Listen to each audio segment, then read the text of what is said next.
Minute de silence et hommage se prépare partout en France.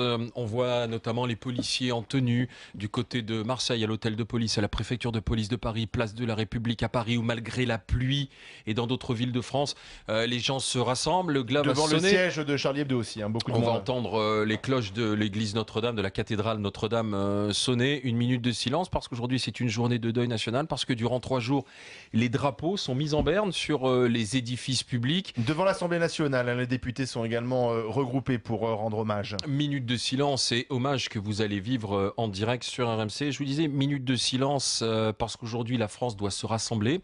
C'est ce sur quoi a insisté le président de la République qui est actuellement à la préfecture de police de Paris avec le ministre de l'Intérieur Bernard Cazeneuve. Minute de silence et hommage à ceux qui sont tombés hier dans les locaux de Charlie Hebdo. Il s'appelait Frédéric Boisseau, c'était l'agent d'entretien, première victime.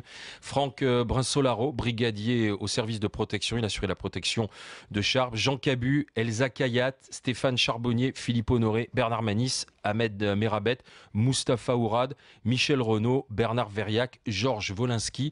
Ils ont eu un malheur dans leur vie, c'est celui de se trouver dans les locaux de Charlie Hebdo où hier 2 tueurs fondamentalistes ont fait éruption, ont ouvert le feu et les ont laissés morts. Morts pour la liberté, a dit hier le président de la République, a demandé aujourd'hui donc une journée de deuil national et une minute d'hommage. On est là pour faire marrer toutes les semaines, et cette semaine, comme toutes les autres semaines depuis 19 ans maintenant. Le moyen de domination des humains, c'est l'insécurité. C'est de dire, tu ne sais pas de quoi sera faite, non pas demain, mais même l'heure suivante.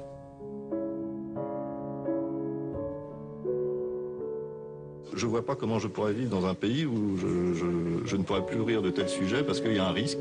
Il y a un risque judiciaire, ou il y a un risque mortel, ou il y a un risque... Non, je préfère autant crever tout de suite. On est là pour ça. Même si on traite de choses graves, il faut faire rire. C'est notre fonction. Et puis pour énerver les cons aussi, on est manifestement utile, donc c'est agréable. On se dit que si on les énerve, c'est que bon, et quelque part, ils doivent pas être tout à fait sereins. Ce qu'on n'accepte pas, c'est une fatwa, c'est-à-dire quelqu'un qui veut votre mort pour un dessein. C'est incroyable ça.